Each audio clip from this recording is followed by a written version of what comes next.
Right. Welcome, everybody, to 52 Living Ideas. I am delighted and honored to have Merlin Donald back. And we're going to be talking about a topic which is probably the most important topic we need to pay attention to, the cultural transition that we are going through now. So welcome, Merlin. Thank you. Wonderful. So this is a difficult topic, and you've kind of, you are a very careful thinker. You're, very systematic thinker. And it's always very difficult to talk about something that is happening now. It is much more easier to talk about something in the past because there is a lot of data and you can put it together. There is a distance you have for implementing it. So it is very difficult to talk about. But at the same time, our lives depends on it to know what is going on around us. So I'm glad that we're talking about this. I think this is a topic that everybody is, just incredibly interested in, and we would appreciate any kind of insights. So your paper is called, it's a very interesting title. I was really blown away by the title itself.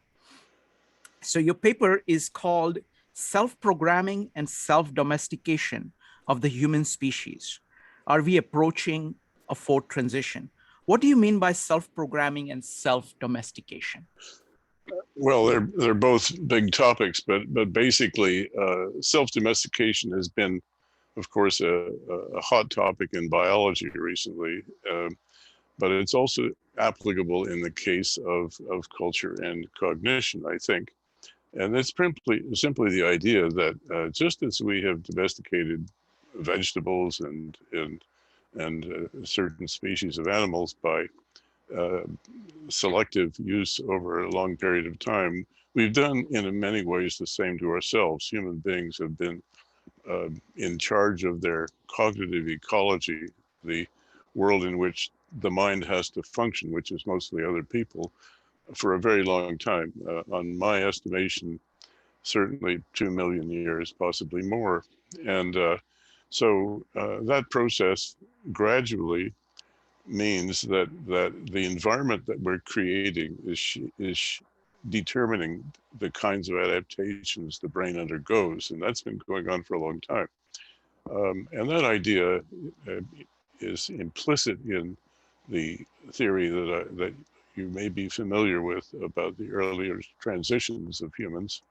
One of them related to skill and the complicated cognitive system you need in order to refine skill and acquire many skills, which we do. We all acquire thousands and thousands of skills in our lifetimes, but also true of language, which after all is simply the most elaborate skill system, if you will, and continues on in the form of radical technological change, which started, I would say, with first general graphic illustration, the creation of material culture, finally writing, and then, of course, the digital world, which is a radical intrusion. So all of this is a way of saying that, in a way, we're creating our own new species. We've shaped Homo sapiens for a very long time, not deliberately in the sense of planning it, but in a very Darwinian way, going with the things that work and exploiting them, sometimes brutally, but that's what we've done. And so that's what domestication is. The question of self, the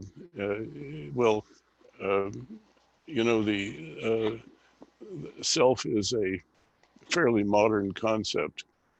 Certainly, the way we distance ourselves from selfhood, analyze it, and examine our own instantiation of self as idealized is a very modern phenomenon.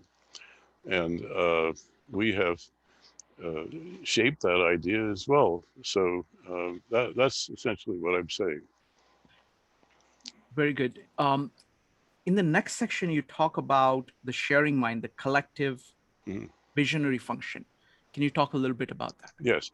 Well, visionary function is, I think, essential to humans. We want an idea of the future or of a goal, we can't seem to live without it. And now I'm not saying we're unique. Other species have a sort of visionary function in the sense that, for example, many birds seek the highest vantage point possible, especially predators. Predators in general are very good at that, anticipating what a victim or a prey might do. So but humans are just on a different plane as far as that's concerned. So we live in what Charles Taylor calls an imaginary, a shared imaginary, a world which we create collectively and which we largely share. And we distance ourselves from other people or become intimate with them on the basis of the really shared mind.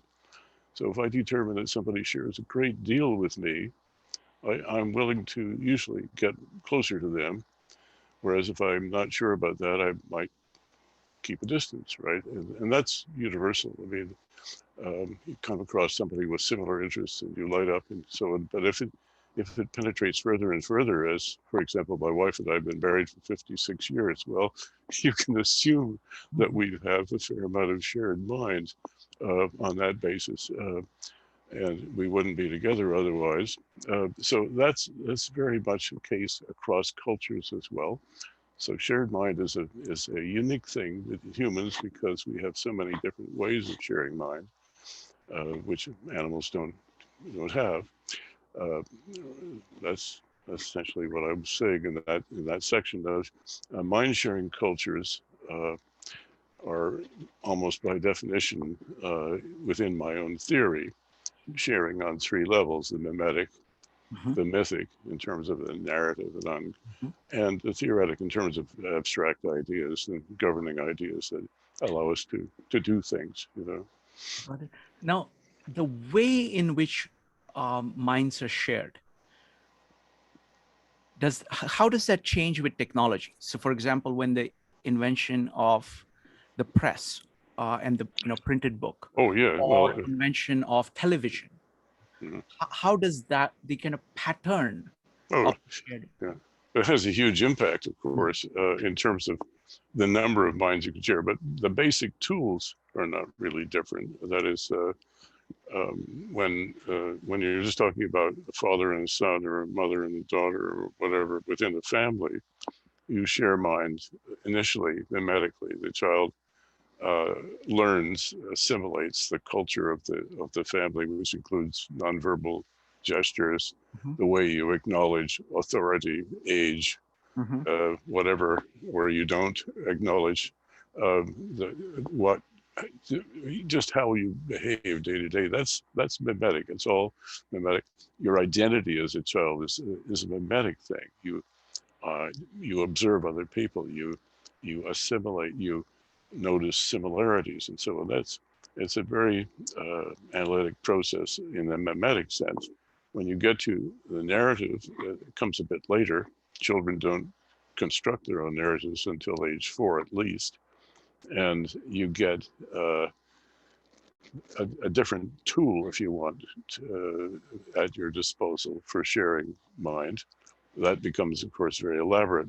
Storytelling becomes the core of your autobiographical memory as you get older. You rehearse that story with so many different players at home, at school, etc., with your peers. And that builds up a concept, an identity, which is layered on top of the mimetic, but the mimetic's still there. I mean, and in art, especially in fashion and all sorts of things, people look at others, look at an athlete, championship athlete, or an actor, or an actress, or whatever, and that's where the mimetic comes in. And of course, once you're trapped into an academic life, the theoretic becomes more important. But that's not for everybody, but it is in there. So let's take, for example, companies. So far we've talked about kind of families and learning stories. When you look at the kind of the print world, when you look at kind of processes that you have to follow, that's a much more, and that kind of sharing is much larger than the limits of geography of people right around you. That's true. And does that produce any kind of different patterns in the way in which things move with the printed world? Is that different from what was possible in the Well, yes, I mean, the print, of course, initially was used to perpetuate oral mythic culture. Its main function was to consolidate what already existed, not to revolutionize it. And it did it very well. For a very long time, oral mythic culture dominated the use of print. And bit by bit, print afforded other types of thought, reflection, metacognitive functions, what we call in psychology metacognition, was greatly enhanced and made much more powerful by print. And of course, the coordination of very large numbers is not possible without print. That was a revolution, first class revolution, and that's why I counted it among the great events of human history, and not strictly just the printing press or writing, though. It extends to the whole built environment. In 2001, when the wild sort of apes come across the slab, even they can understand that this is something truly monumental.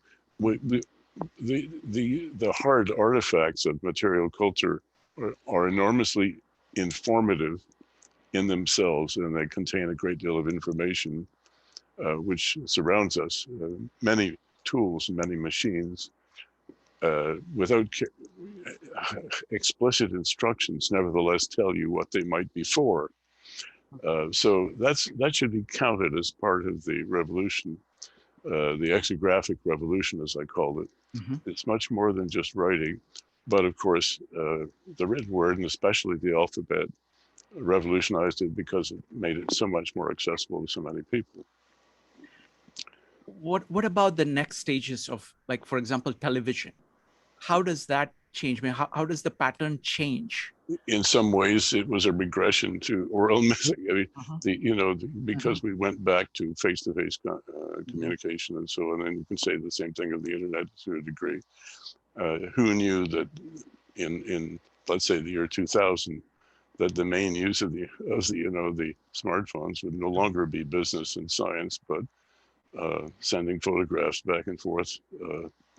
But that's where we are. So we those different levels of function are all present, and so that means the modern mind has a lot to do to interrelate these different possibilities in culture. Great. So now that brings us to the next chapter, and that's on religion and the need for system unity. Yeah, no, that was written specifically for a group of people who are interested in the cognitive study of religion. A very interesting group of people, I might add.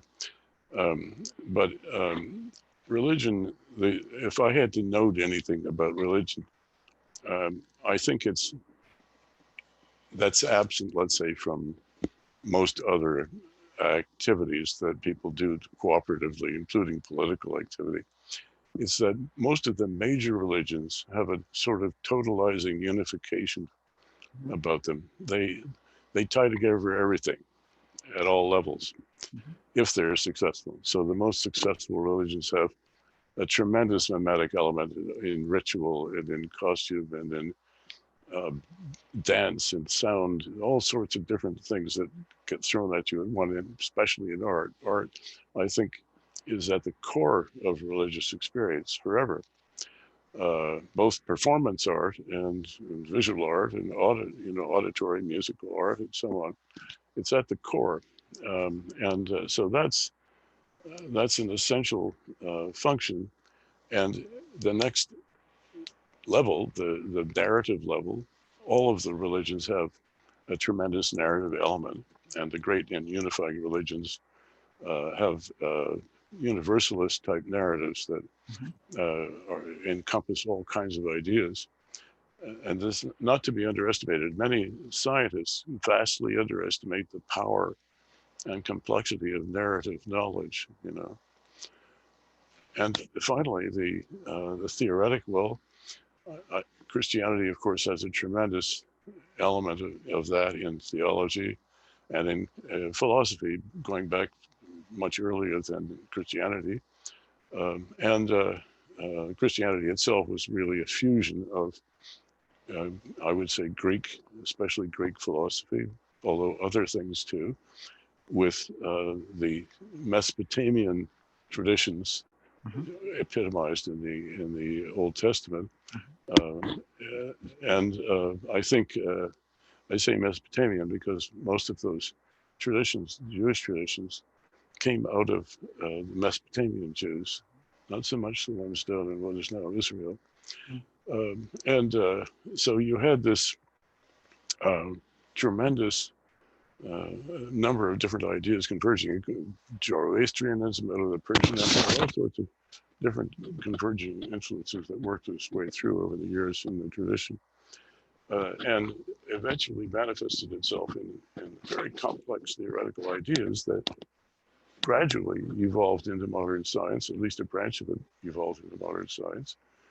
Um, and to some degree, Buddhism has that. It has many different schools of thought. It's highly analytic.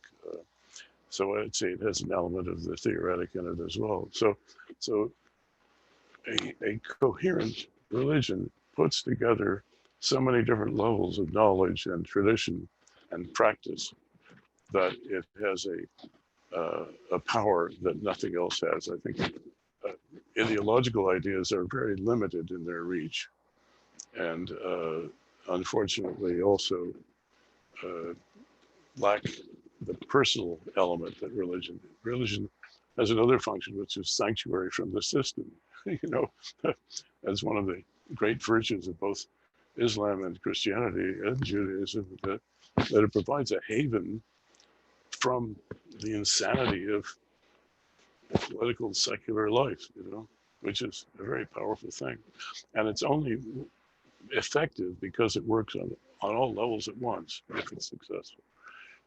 Um, and you can say artistic movements, well, they work in one isolated area, and science works in its isolated area, but it doesn't tie together everything.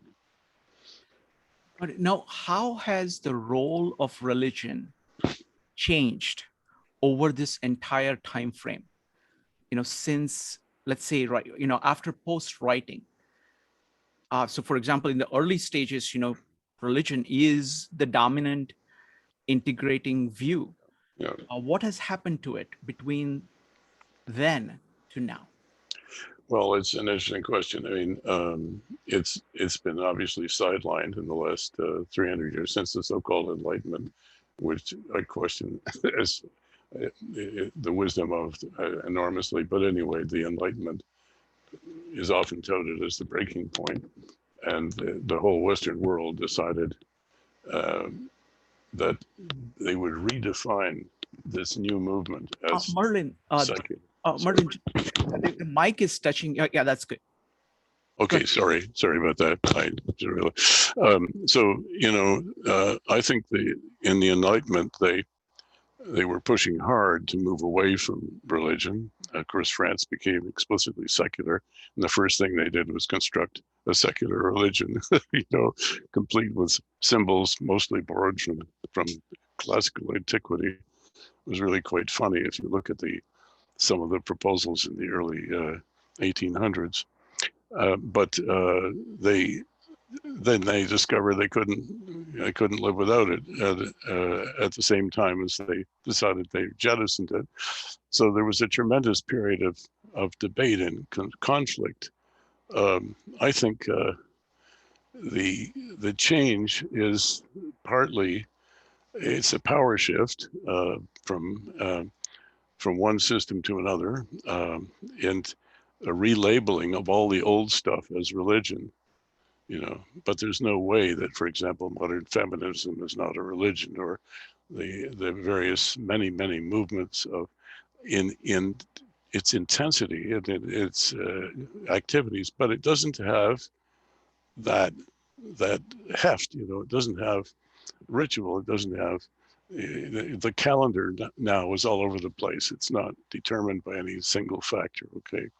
And we're trying to balance a totally new type of civilization that doesn't have any unifying or totalizing structure that integrates all of the different representational options available if you share mind.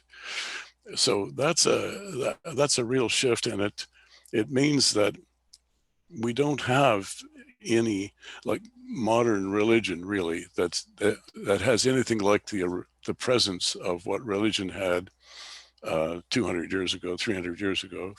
There's nothing comparable. And people have a great deal of difficulty understanding that culture, I think, that the cultures of the past, they don't really believe that people could possibly believe those things. They don't understand what the issues are. And I think that's very much the fault of the intelligentsia, who have lost track completely of where they came from. Mm-hmm. They've become so specialized, they have no education. They just have training in their particular specialty. And I can say from experience that if you get so enmeshed in a specialty that you think of nothing else for 30 or 40 years, it makes you stupid. Yes. It really does. Yes. You become, I experienced that. I got so much into electrophysiology at one point that I woke up somewhere in the 40s and I found myself in the university senate. And I realized I'd lost all my social skills, all my understanding of other people. I was just so damn focused on this little tiny pinpoint of knowledge. Mm-hmm. But you have no choice if you have a grant and you're trying to keep up on the technology and the mathematics and publishing stuff and writing progress reports and hiring people and buying equipment. You totally lose track. You might as well be out there, building bridges, making tons of money. It's too bad, but it's true. And education was supposed to be about broadening the mind and having something to say that was wide enough that would educate people. That is why I wrote my first book. I was trying to get something back, trying to get some perspective and get back to what I set out to do. Wow. Which was to get a wider vision, to glide to a higher vantage point than you could get inside a tiny specialty. So religion, in a sense, did that for people, and it did it in such a generous way, at least in the Middle Ages, which were, to me, the high Middle Ages were the high point of Western civilization from the point of view of cultivating the individual. You could argue with that, of course. People were dirt poor, etc., and didn't have any medicine, etc. That was true everywhere. But they had a certain genius for cultivating the individual, which I think was extraordinary, which I think we've lost. I mean, we have a society that is cruel and indifferent to an almost crazy degree. Wow. And I think that religion was a counterbalance. Now, it was, of course, it's a human institution. It's not hard to find flaws everywhere. Wow. So Merlin, this is just so incredible. But there are so many lines I want to pursue. But what we have done so far is we have established where we are. So I want to ask you the biggest question, and then we will come back to some of these themes. What you're saying about what the academy has done and how far off they are. That's very important. But I want to hit this question because I think we have prepared the ground for it. The question is,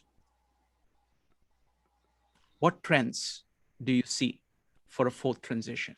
Because the moment you said fourth transition, it just caught my attention because you have put 3 transitions so far. And fourth transition is a huge deal. So It please. would be a huge deal. Yeah, well, I've been unwilling to talk about it for most of my career. I've been asked that question over the last 25 years. Practically every talk I give, somebody said, and I deliberately said nothing. But I think there are reasons. The first thing is that the criteria I used for the previous cognitive transitions, despite the fact that I used anatomy and archaeology and so on, they were strictly cognitive. The first thing is you need a truly novel representational mode to emerge in culture. The second thing is you need a feedback loop between that change and the resources available to the developing brain.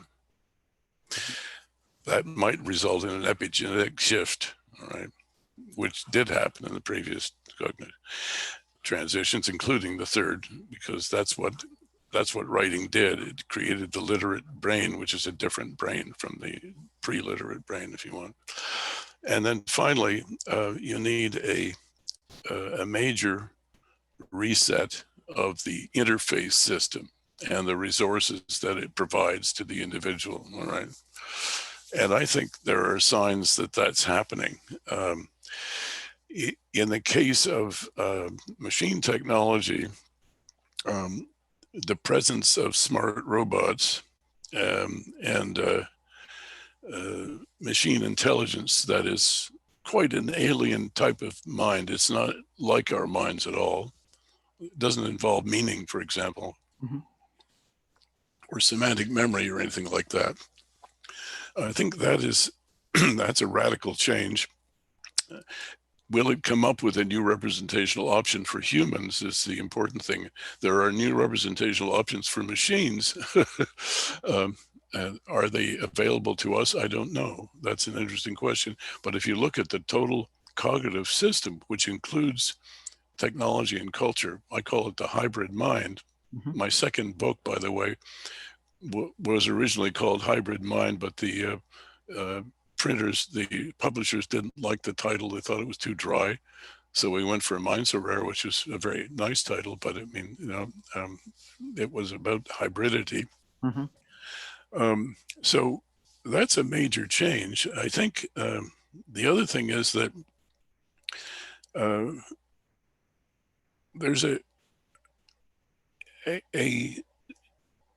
historiographic shift undergoing, which is really a big deal.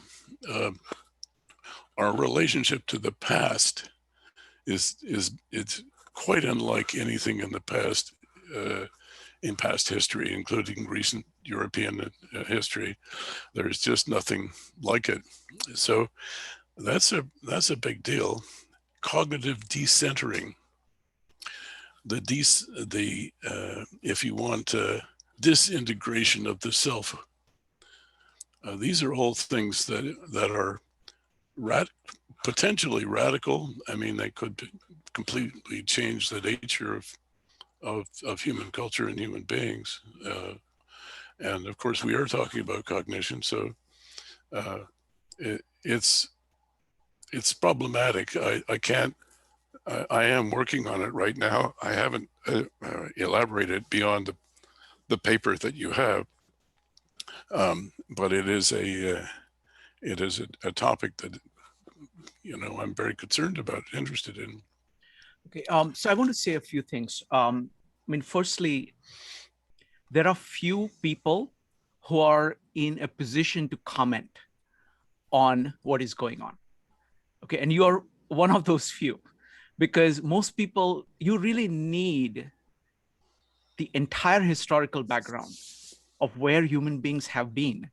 And you have to understand what was significant about that in order to even see what is going on now and what is the significance of it. Because you need to get the order of magnitude right. Because we're talking about order of magnitude changes here.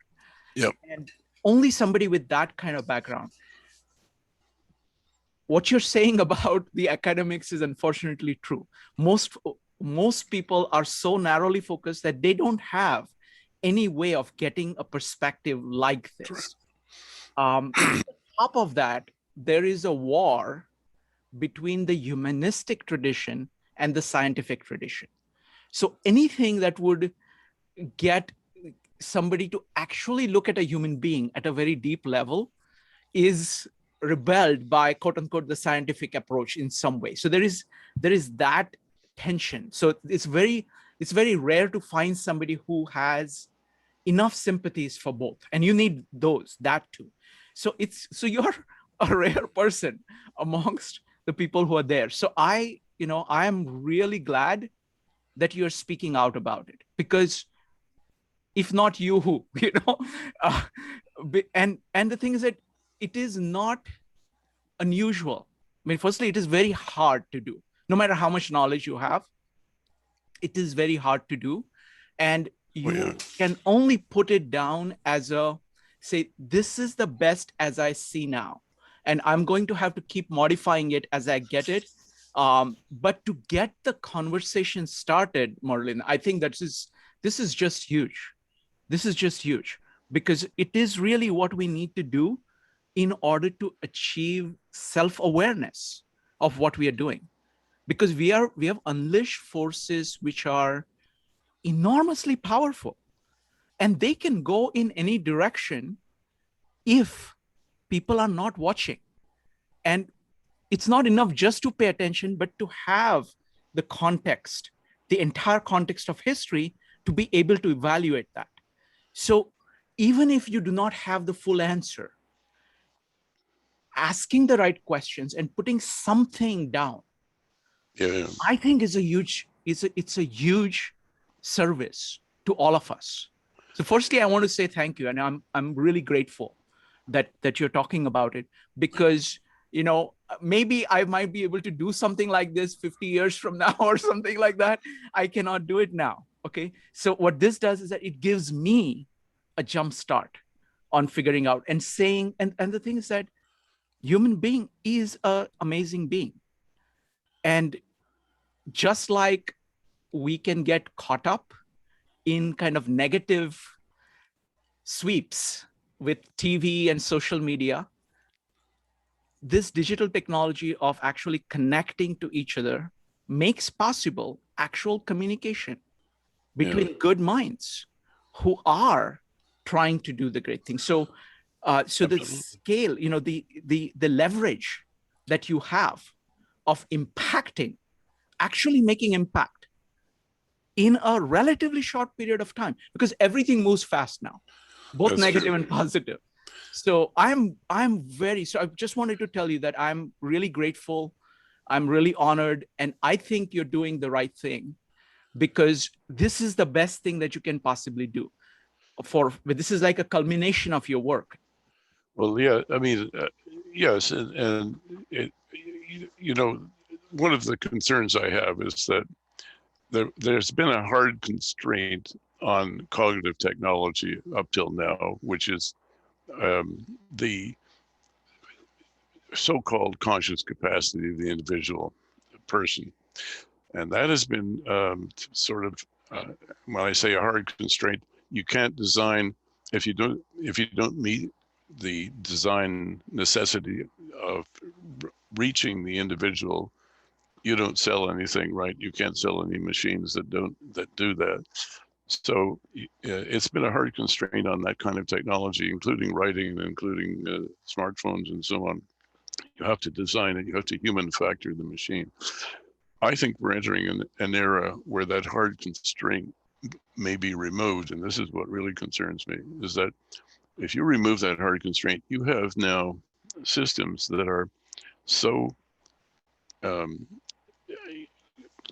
analytic and so closely tied to the analysis of the eye movements, the spatial expressions, the capacities of the individual, that the individual doesn't even realize what's happening. You're starting already to edge out of the formal design hard constraints that we had. But then if you insert algorithms in into the larger cognitive system that human beings have collectively used to run the world. And that's where AI comes in, and it's inserted. Then you're getting into trouble. For example, in military warfare, will there be human beings in the loop in the near future? That's up in the air, actually. If something were to really happen, uh, could a human being deal with it fast enough? No, probably not. Um, how do you? I mean, it's a tremendous problem, and that's the most obvious case. Uh, but there's so many other cases where the rate of change in the machine side of the cognitive system may outpace anything that human beings can do to resist it. That's a very great danger, and it's a new stage because there's been nothing like that in the past at all. There have been lots of physical disruptions and social disruptions, but nothing aimed directly at the cognitive system itself, at our ability to think and remember. And this recent rise of systematic disinformation, which is a form of systematic disintegration of the society, that's not funny.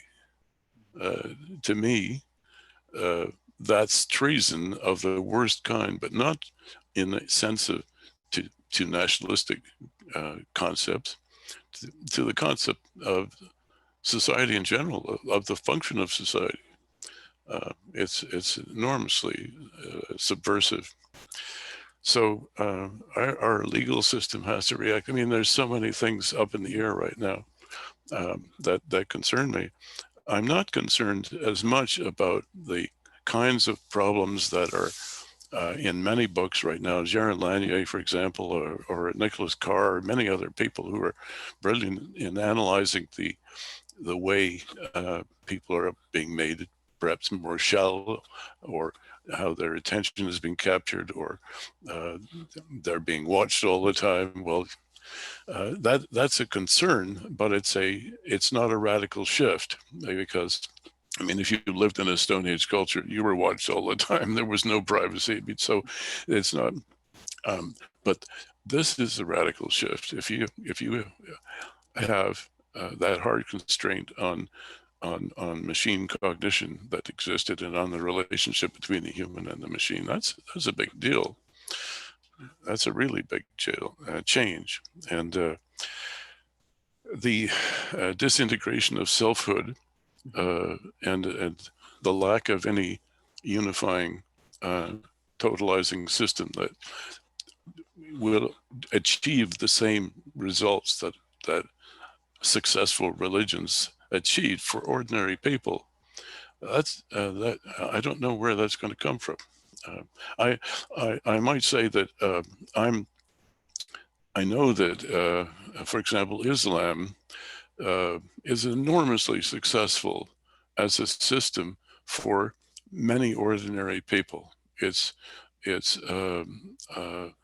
it's true that it has all kinds of problems, of course, and it's being misused by dictators and abused, as was every other religion that's ever existed, because religions are just part of general life. In fact, there was no term for it until the Enlightenment, when they had to package the old system and put it to bed. They called it religion, but there was no such word prior to that. But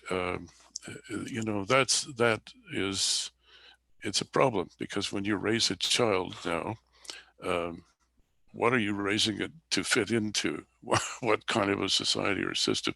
There are hundreds, thousands of different ways of doing it, and inevitably the relationship to the society is one of distancing and superficiality. It's not the same relationship of total immersion that's very common in old societies. And if you, I don't know whether you're familiar with a Dutch scholar named Jan Huizinga. No. He's one of the great minds of the 20th century. He died, the Nazis got him in 1945, and that was that. But he was a brilliant Dutch thinker, and his understanding of the Middle Ages. He wrote a famous book called The Autumn of the Middle Ages. And he was some sort of academic god in the Netherlands at that time. But if you read him and you'll get a feeling for the society, the way the mind was so immersed in certain assumptions, you have to realize that in the past, theological, what we think of as abstract theological theories, were actually seen as causal theories, like nuclear physics, you know. They're taken for granted still in many societies, things that we think of as superstitions, but they're not seen that way. They're seen as causal, the way we assume science to be causal. If you look at a little deeper, you find there are a lot of problems in science that is not solved, especially around the outer fringes. You know, the encounter with consciousness on one end, and relativity and subatomic physics on the other, you start to realize that we don't, even that vast body of knowledge has limits. It's finite. Anyway, so I think we're undergoing a tremendous change, and we're living right in the middle of it. Where it's going, it's very hard to predict, but I think we have to start tracking it, you know. Same as we're tracking global warming, you know. Let me do one thing. This is a huge point. So I want to make sure that I get it clearly. So I'm trying to capture, I'll try to do it in my own words. Please correct me. So you're saying there are three things. In order to qualify as a fourth transition, there has to be a truly new representation mode. There has to be a feedback loop to the brain, back to the brain, and there has to be a major reset of the interface system. Yeah. And what you're saying is that it is what you're pinpointing is that you're saying that it is the machine's ability to replicate what human beings can do, so that it almost seems to be human, is the thing that is the hard. Is that correct, or is that? No, I wouldn't say I was saying that, but no, I don't think machines they can't do that on any kind of. The one thing they're very good at is simulating. So, deep fakes and fake voices, fake images, and so on. They're getting better and better at it, frighteningly good. So you can make a video of you or me probably in 10 years will be able to make me appear to say anything if they just get a few samples of my voice and so on, and my face, and they just model it. I'm sure that's coming actually quite soon. Sure. So then I'm sorry. So please then tell me, what is the truly new representation mode which is behind this fourth tradition? Well, that's what I was asking, not telling you. Okay. I don't know. That's one of the things I'm trying to judge. Okay. The artists and the scientists are the two who are more likely to do it. I would say there are some new representational modes in science that are in themselves unlike anything in the past. One of them, we haven't got there yet, but virtual reality, if it actually is achieved, it has not yet been successful, but it's not far away. So if I can create a virtual reality that is so similar to what I see sitting in this room at this time and looking at this screen, that I can't tell a difference, then we're in trouble because because then you bring in the machine technology and it can simulate the whole thing. That would not be funny, but it does not replace the human. It simply simulates it. That's important. The machine has absolutely no objective, no values, no awareness. It's just doing its thing. It's really a human achievement Something like that would be the achievement of hundreds or thousands of human beings working on a project to simulate Merlin Donald sitting in Mhm. his study looking at a Mhm. screen. Mhm. And they may be able to do it. But does it mean anything? No. But could it enormously disrupt human society? Absolutely, and confuse us, so that the possibility of mischief, which we have a small sample of with Mhm. Trump and his Mhm. shenanigans, is going to be greatly amplified by this technology, and it could become serious. But that's a normal disruption. Mhm. Um, a really new representational mode. Um, well, we'll have to think about that. I don't have a simple answer. There's a lot of forms of art that are new because of digital technology and so on. Most of them leave me pretty cold. I haven't seen anything that's transformative. Although I saw an image the other day, which was a video widely circulated of a holographic image in a gymnasium, a group of people sitting around, a couple of thousand people, Mhm. watching a whale emerge from the gymnasium floor, fly through the Mhm. air, and splash into the Mhm. floor. That was amazingly realistic. Is that a new representational mode? Well, again, it's in the domain of simulation, Mhm. um, and that may be. I think it undoubtedly, or something that rich, is a new representational mode. That's a beginning. Um, but is it art? Is it high art? No. Mhm. Could it become? Mhm. Possibly. Let me ask one more question. You said you talked about how religion offered a system of unity. Yeah, If you want still to, does.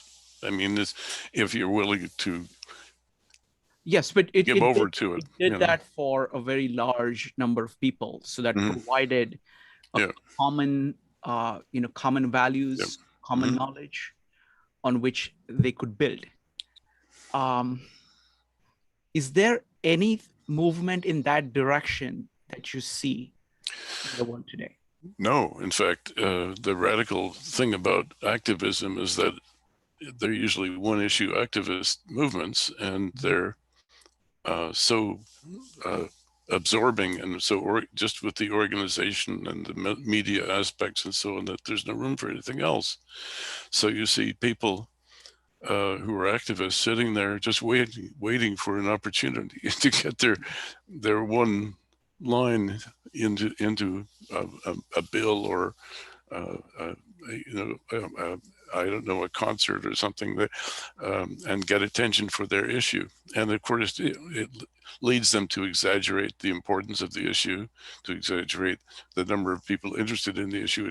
It leads to all kinds of distortions, and it's true. And there's so many hundreds of different groups, and they're all one issue, you know. Mhm. But a real, truly religious movement that was anything like the great movements in the past would be trying to tie all of this together. You know, all of the stresses and strains into one uh, uh, large structure. I hesitate to call it entirely cognitive, because there's a huge emotional component, Mhm. keeping in mind that emotion has an enormous cognitive element in it. You are a very good observer of cultures. Are is one culture handling this little better than the other culture? Like, is India or China or Europe or America handling this a little bit better, or you see nothing in that? Um, I don't see a lot of. I think many of the countries we think of as the happiest countries in the world are the simplest. Mhm. So, Finland just got voted to be and I've been to Finland, and it is a very happy country and so on, but they have a much simpler structure. They have a a single language and a long history. They haven't had a lot of immigration. They don't have a lot of different factions. Mm-hmm. It's a small population. It's concentrated in one place, etc. It's the same of many of the countries that are often touted as happy. They just happen to also be reasonably wealthy, relatively speaking, and so that helps. But once you get into multicultural societies, and most of the big countries in the world are that way, and many of the mid-sized as well. Canada, for example, is now a multicultural society, enormously varies. When I grew up, it was mostly English and French. Now it's vastly different, and we have a huge complex society. So does France, so does England or the United Kingdom. Ireland is still fairly simple, but it's a very small country. And, you know, for the most part, I don't know much about Asian countries. I've been to a few of them. I was to Bhutan, for example. Bhutan is a very happy country, but again, it's very simple and very small. Can you have a unified society that is somewhat globalized and very large? Is an interesting question. It's the challenging question of our time, I would say. And, you know, taking into account that we also those societies tend to be high tech at the same time, and that's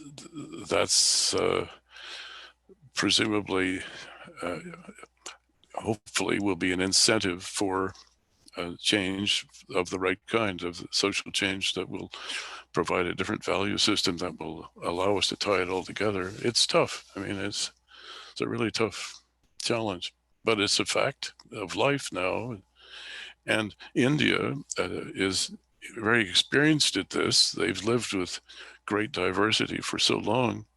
But again, or have they been successful? Is the caste system a successful solution? I'm not sure it is. You know, Hinduism was a very generous, open system, somewhat like medieval Christianity. Just accept almost anything you can, plaster it in there with new pantheons, etc. Just absorb them all. Yeah, but that's not been our approach for 500 years. No, the West has been guilty of my way or the highway type thinking, which is still true. You still go out, missionary to various countries to teach them how to do it, right? Well, maybe we were being shown our comeuppance.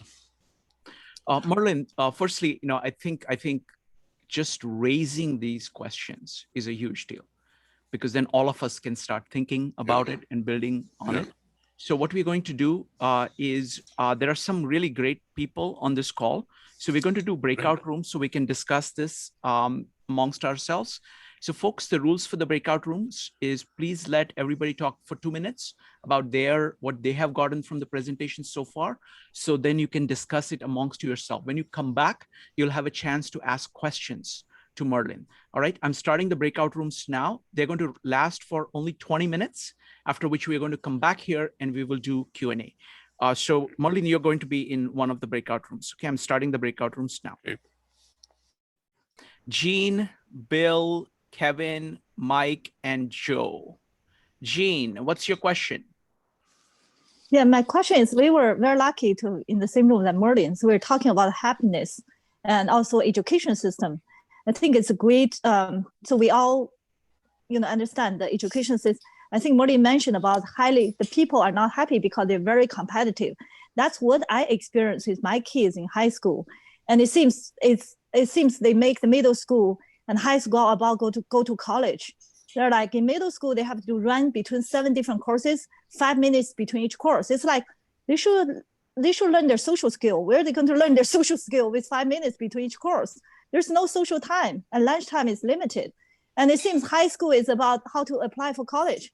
And there's like running star, finish college, finish 2 years before you go to college. It's highly competitive. I said, this is create this generation of people who don't understand themselves but highly competitive, feed into the capitalism machine. They'll be easily manipulated, but the system become the victim of the system. I wonder, what do you think about that?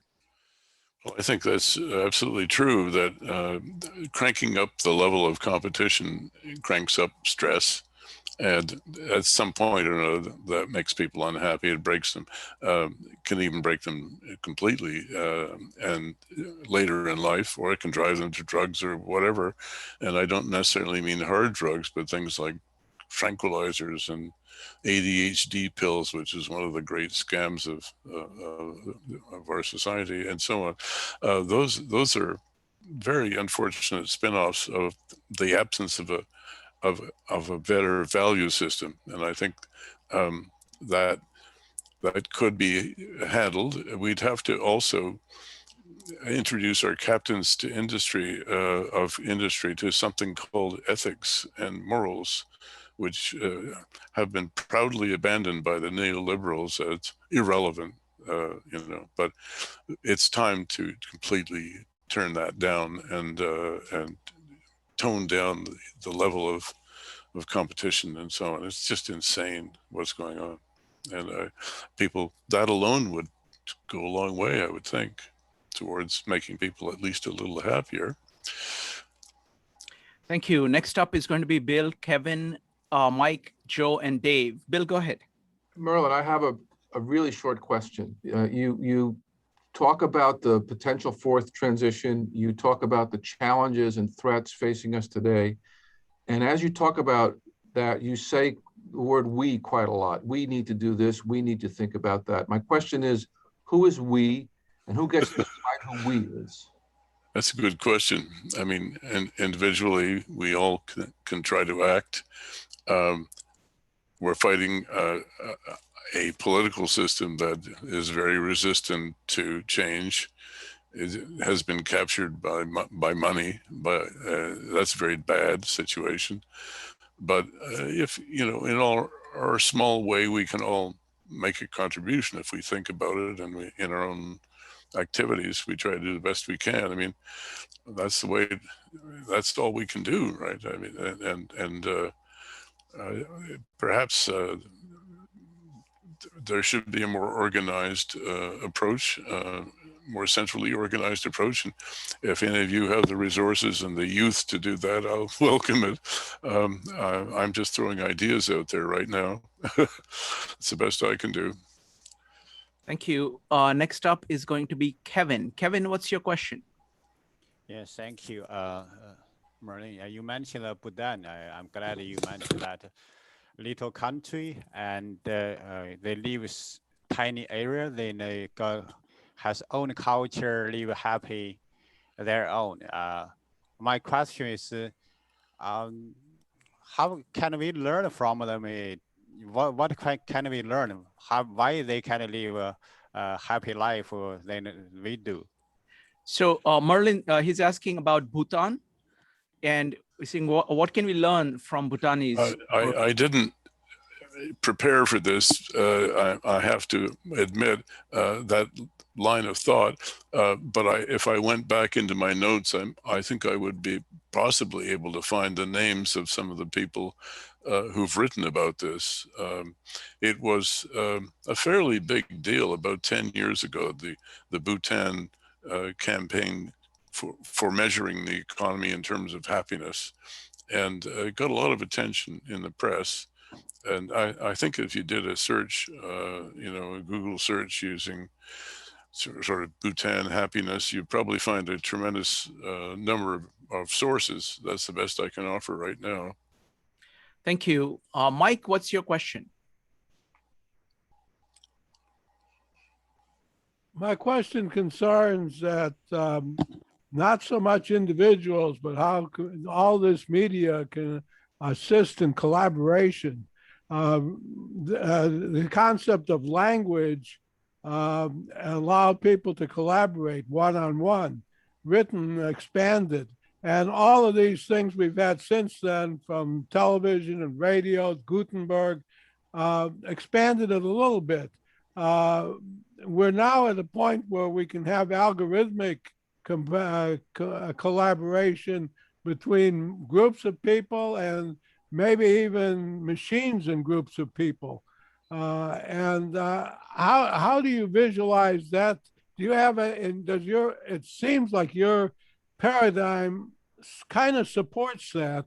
Have you given any thought to how this can be to solve the great problems we have ahead of us, how collaboration might work? Yes, I think that was the great dream initially when the internet was constructed, and I think even the early social media companies had that idealistic notion that it would bring us together and allow us to collaborate and so on. That would require coordination, as we know. Years ago, I gave a talk at I think it was NASA Ames. And I went down at their invitation because they were very concerned about speeding up the design of the Mars rover, and they realized that just saving a month or two amounts to billions. I mean, they're a very expensive process at the design aspect, and very complex. And they used to have these very intensive sessions where they would be trying to solve these complex problems of you have a limited payload. What is if you change even the smallest thing, it has implications in terms of the flight, the fuel, the weight of the whole. It's enormously complex, and it has financial implications and so on. So they would have these intensive sessions trying to solve problems using supercomputers, all the technology that was available at the time, and I'm sure they're still doing that. This was over 10 years ago, so it was different technology. But the bottom line is it's not easy to use this technology in a systematic way. You have to be highly organized, highly focused, and then it can help you. But for a general sort of semi-democratic discussion, of course, it's indispensable, but it's messy and it's slow. There's no way to get around it. I'm not sure that it's the best solution.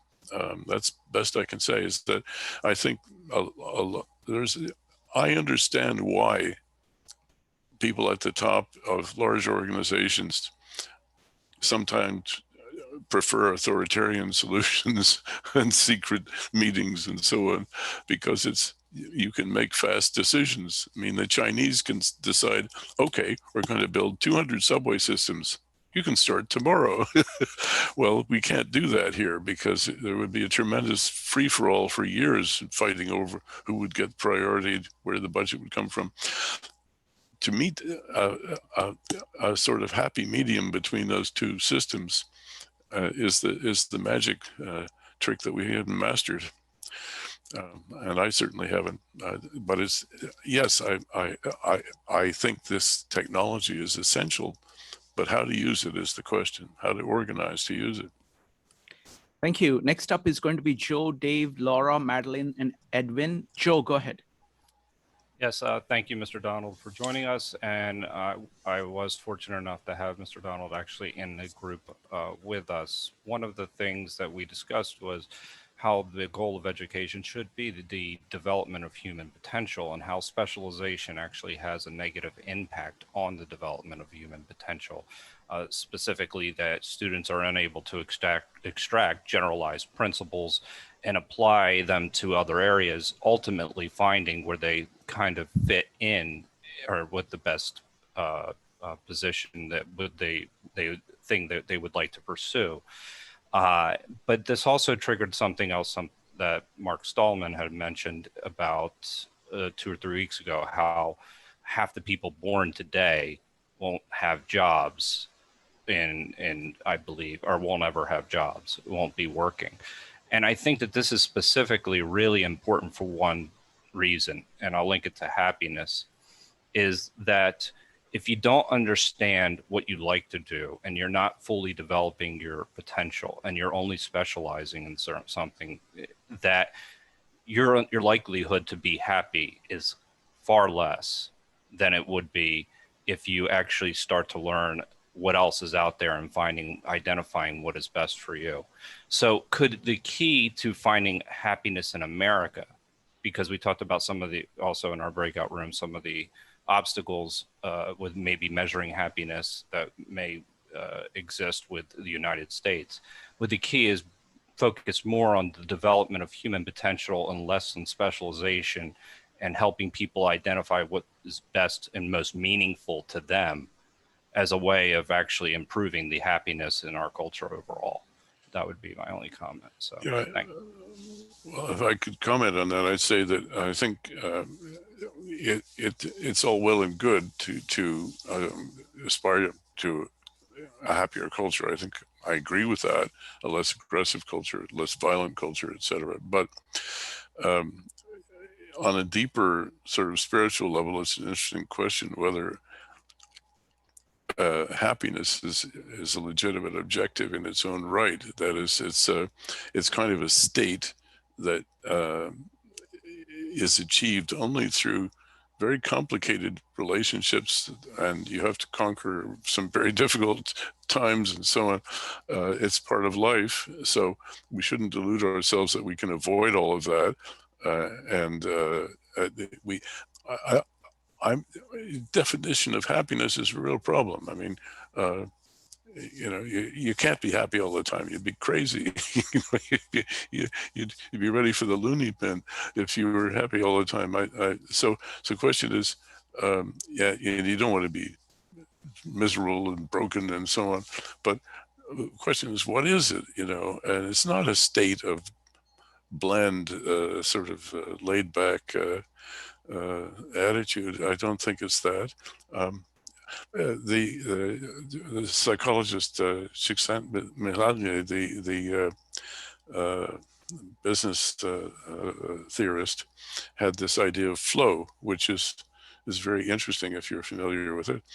Some people just have a flow in their lives, but they're not sort of dreamy-eyed, Google-eyed, happy all day. That's not the way it is. But their lives make sense, But that's very hard to achieve for most people. So I think the definition is difficult, and so as a result, the measure is also difficult.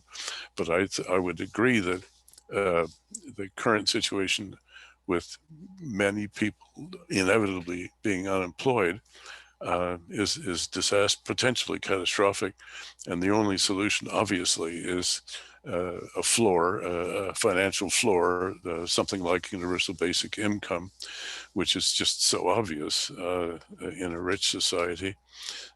Nobody should fall below that level, and it's to devalue them as human beings. Essentially, say you're a slave and you're only worth what you can produce, on a working basis. That's nonsense. There's never been a society like that. That has not been a slave society, and I think that mindset is corrosive. So one way to solve it is just to make sure that there is a floor if you're a wealthy society that you let nobody fall below. It's fairly easy to achieve, I think, except for the political aspect. Pretty Dave, obvious. Sorry. Next up is Dave, followed by Laura. Dave. Thanks, Mr. Donald. A fantastic presentation. And I would posit that God, who keeps track of us and takes care of us, has been replaced by the algorithm. And it's amazing to me. I shop in one store and they send me a magazine, and stapled inside are coupons for all the things I buy. And I go out and get in my car on Tuesday morning, and my car knows I go to men's meeting on Tuesday morning, and it says, is this where you want to go?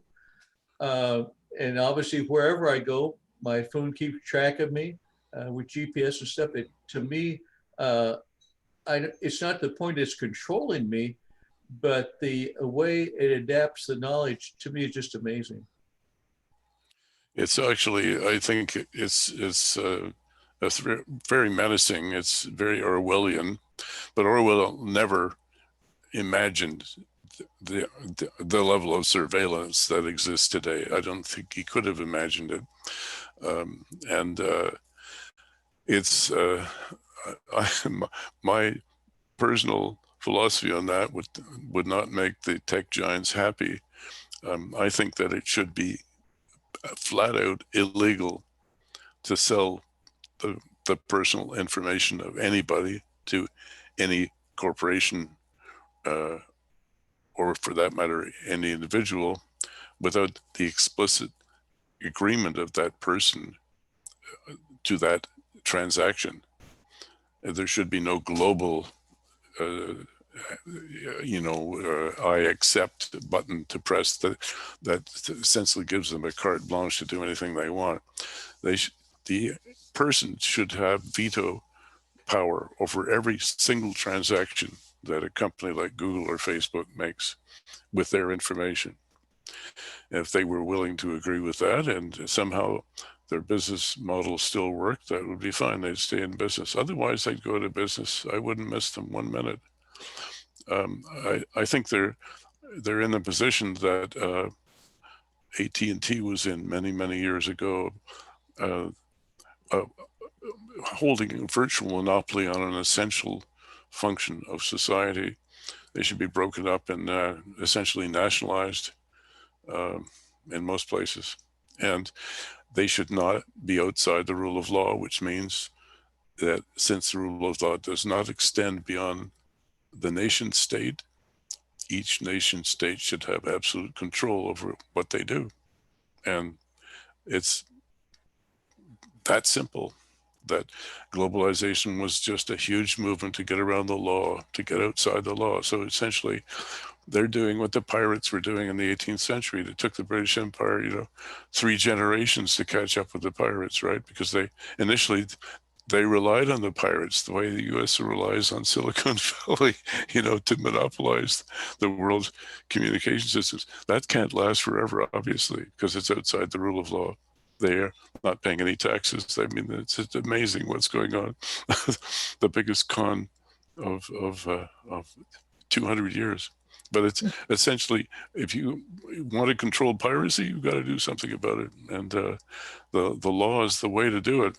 But I don't see a lot of action right now in that direction. But I think that it's going to come. It's got to come. Next up, sorry, go ahead. Next up is going to be Laura, followed by Madeline. Laura, what's your question? Well, just more, not so much a question. I had the pleasure of working with an artificial intelligence tutoring system that was built at Merlin for algebra and geometry. And I just was curious if you had ever heard of the cognitive tutor. The cognitive tutor. Tutor. Have you heard tutor? Tutor. I'm sorry. I missed the second T. I thought I heard tumor. No. The cognitive tumor, which, I think those work in mathematics. That kind of tutoring, I think, works also in certain things like learning phonetics, translation, and so on. I was at a conference in Finland, actually, a few years ago on technology and education, and there were a lot of people there from Silicon Valley flogging their various new inventions and so on. And I think the applications in general education don't seem to work very well, in my opinion, but in specific talents, certain skills, yes, I think they can work, and they can really accelerate learning in certain people. And also in the case of certain disabilities, I saw promise. But language learning, for example, is also, I think, is pretty effective. Yeah. Thank you. Next up is going to be Madeline, followed by Ed. Madeline? Yes, I do have a question. Shrikant, thank you for this. It's been a fantastic afternoon with both presentations. This one is from Merlin Donald. I watched the video of your talk at the Swedish Collegium. And at the end, I could see human beings as just part of giant networks. not just human social networks that we've had before, but part of networks of machines that outpace us. And I was left with a sense of how powerless people feel as individuals in the face of this. Not that it has a face. And I wonder if you feel that this sense of powerlessness is qualitatively different from people's sense of individual powerlessness in past eras, like enslaved peoples or people working in big grim factories of the industrial era, or someone who started working in the coal mines at age 5. Do you think that it's qualitatively different in terms of either the individual sense or the actual reality? Well, I think the difference, I don't think the difference is there. I think the difference is that the so-called elites are just as helpless as everybody else. I mean, in many societies, let's say if you were a slave, the slave master had power as you saw it, and probably thought he had power because he was, you know, boss of a bunch of slaves. The post-war angst that characterized existentialism, which was big when I was growing up and being educated, was, I think, very much a product of the sense that, well, first of all, the world wars were incredibly traumatizing and left most people in most societies feeling pretty helpless. But there still were some, I think some people in the elite still had the sense of power. In our society, what's so remarkable is that even the billionaires are helpless, and they know it. You know, I mean, what they're doing is they're hiding in New Zealand, buying islands, so just in case, you know, something terrible happens, in the hope that maybe they can get away from it. They're buying huge estates because they know that somebody might kidnap their children or God knows what.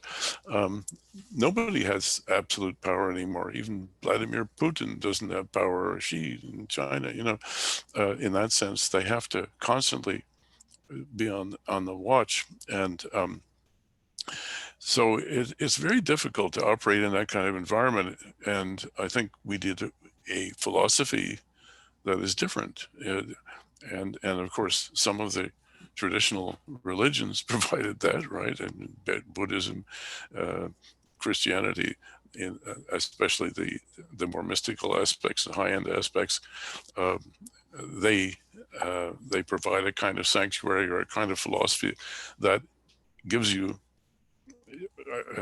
a place in the universe that is significant, despite the fact that you're pretty helpless. Slavery is a different matter because in the traditional way, you're abused. It's by definition abuse, you know. Now, is working for Amazon slavery? That's an interesting debate. I think it's maybe what's called wage slavery, which is not maybe quite as bad. Well, it's debatable, actually, and I think there again, powerlessness of that kind is qualitatively worse than the kind that you and I feel. I think we all feel this if we think at all about our situation. Of course, most people don't. And I don't blame them. You know, they just carry on with their lives. But it's frustrating because you feel that there's so many injustices and stupid decisions being made, and you know, but it's a big world. 7.5 billion people. It's just staggering to think of. Thank you. Next up is going to be Edwin, Jade, and Franklin. Edwin. Yes. As I see the world, everybody in it almost is driven by the idea of a limited supply of good. And they're all engaged in a desperate struggle to see that they get more of the good. And that means to them that other people are going to have to get less of the good. is there any way that we can change this fourth transition to have people be more happy with the good that they're getting? Well, that should be the objective, undoubtedly. And I don't know if you read Robert Wright's book, Non-Zero. It's an interesting conflict on the idea that all transactions are not non-zero, are not zero sum. That there are non-zero ways of interacting, and win-win, if you will, where everybody gains, and that's what we have to seek. But the idea that it's zero sum, that if I win, you lose, that's corrosive as hell. That does great damage. I think that's something we should ban somehow, hunt down and eliminate. Anyway, there we go. Next up is going to be Chade. Chade, what's your question? So as you guys have brought up the concept of happiness again, I'm going to kind of ask about the fact that there are people who enjoy making people miserable. And I think I'm wondering that in some ways, there are a lot of economies wherein basically the economy revolves around misery. It revolves around people being in conflict. Like, you need to be sick. We cure people, or we make people feel better. Lawyers handle disputes. They don't just organize estates. A lot of stuff is based on conflict, confusion, and misery. So it's like, what would our economy be here, particularly in the US and places like the US, if people weren't miserable? Like, how would that, I feel like the economy would have to restructure itself a lot. So that's one thing I'm wondering about, like, how would that work? And then I'm also wondering with how you were saying that these new ideologies that are replacing religion don't have that same calendar structure. You brought up feminism, and I'm might be pulling at straws here, but feminism and probably a lot of other ideologies are setting up a calendar. Like, March isn't March Women's History Month. We also have, like, I don't know if the Women's March is an annual thing. COVID, I don't know how that impacted everything, but like, a lot of these things are having days, they're having months, they're having marches, they're having, they're making events and big things. So I'm wondering what your thoughts on that would be. And then one thing just random is that, we're thinking about the evolution of things, science versus like, I don't know, the holistic way of seeing things. But like, I will be told, or all of us will be told, to believe in the concept of dinosaurs. But if someone were to put forth the concept of dragons, they're dismissed.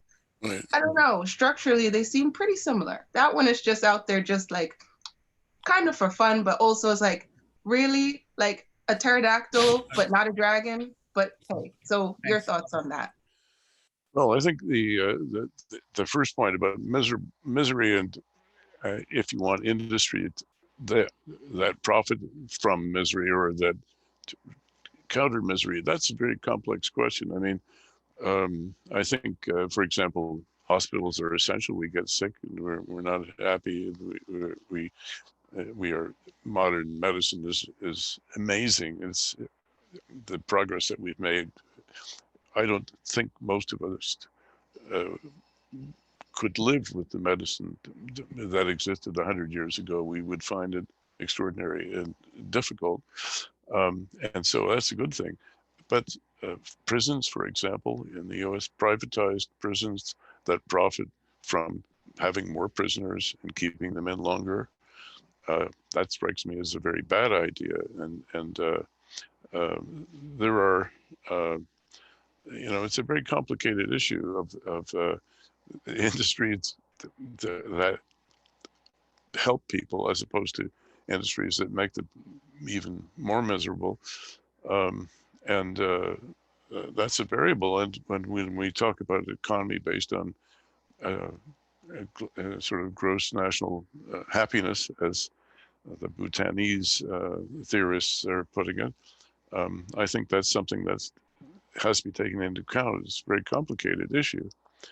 As far as the women's movement, I think part of it is about improving the happiness of women, and that's very good.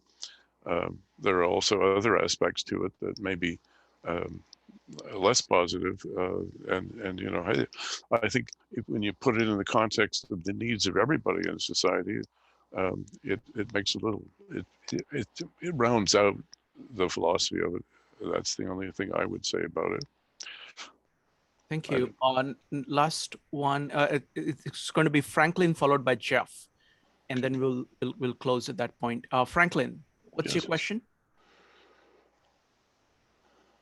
Thank you, Merlin. I was riveted by what you had to say, and I wanted to mention that Henry Corbin, the Islamist scholar, said that Western culture is haunted by a catastrophe when in 850 AD, the Pope and the Holy See established an Aristotelian metaphysic of spirit and matter, and they removed the soul, which was this imagination that held it together. And that having been said, can you talk a little about the next stage of evolution being people in service to Mother Nature? It's a very interesting point about the soul. I think, as a scientist, soul is a better word in terms of describing human complexity than mind or psyche or many of the other very dry terms we use, behavior, etc. But it has gone out of use because it was identified somehow with Christianity. But in fact, it's a core concept that goes back to, you know, the Greek anima or whatever, not to be confused with the life principle of, you know, but it's a very rich idea. And when we talk about soul, let's say in music or in acting, we know what we're talking about because it's it's a refinement of the spirit. The whole idea that the spirit is refinable has been lost track of. It was the main obsession of Christianity for 2,000 years. That was what it was about, right? Then suddenly that's not on the table in the 60s. And people are decided they wanted to be barbarians again, you know, and just let go. And I think it's, to some degree, it's related to our difficult relationship with repression and control, and we delude ourselves that by going on some sort of orgiastic breakdown of all social order, that's freedom, and it really isn't. It's just a different prison. But the refinement of the spirit is an idea that should be part of this, I would think. Can modern technology help us, or does it get in the way? That's a big question. If you read most of the recent commentaries, I'd say that people were saying that it's getting in the way. Can it be turned around so that it helps? That's a very important question. I put that out to all our geniuses in Silicon Valley and see if they can solve it. They haven't gotten very far in that direction, I think. Maybe because of the way they're educated. Thank you. Last question is from Jeff. Jeff, what's your question? I just wanted to say I'm just so glad to be reintroduced to Mr. Donald. I think I wanted something you wrote a long time ago, and I think it had to do with like the hands relationship to how we think. That really made quite an impact, and I'm surprised it didn't make more of a splash generally. But nowadays I'm interested in political thinking, Hannah Arendt in particular. But you know, generally, I just want to know, like, these different stages, what do you think are the political ramifications? I mean, I think it has to somehow relate, because basically you're talking about how people communicate, right? And so how they communicate's gonna affect what kind of political units can be engendered, you know, what we can do with our freedom, basically. So just looking for comments, and then possibly if you can direct me to an article of yours that would. Well, I did write an article on free will. It was a conference on Amelia Island held about 2008, I think. It came out in a book about 2010. I could send that to Shrikant. Yeah. And maybe he can forward it to you. I think we're free. I think, however, that the solution, the multi-level model that I have is politically neutral. I mean, you can use that knowledge to manipulate people, or you can use that knowledge to free people. You know, it's totally neutral in that sense, quite deliberately so. But it's just that the nature of any scientific theory that it's available to anyone to use any way they wish. There's nothing you can do about that. And one of the most interesting aspects of being an academic and getting your ideas out there, by the way, is to see what people do with them, which sometimes is a complete surprise, comes completely out of left field, but it's a delightful surprise most of the time. But it could be something less delightful if it was used for some of the darker purposes, which can happen. Wonderful. Merlin, thank you so much. I'm really delighted that you're talking about this, because this is something that all of us have to be thinking about. And I think awareness of it is the first step of saying, of doing something about it. So I think you are in a unique position to be talking about it. So I'm glad that you're discussing this, raising all these questions, seeing, so thank you. I'm really grateful. Thanks for inviting me. Yes, and it was a delight, and it was just amazing to see the range of interactions here. Thank you, sir. Thank you very much. Good night, everybody.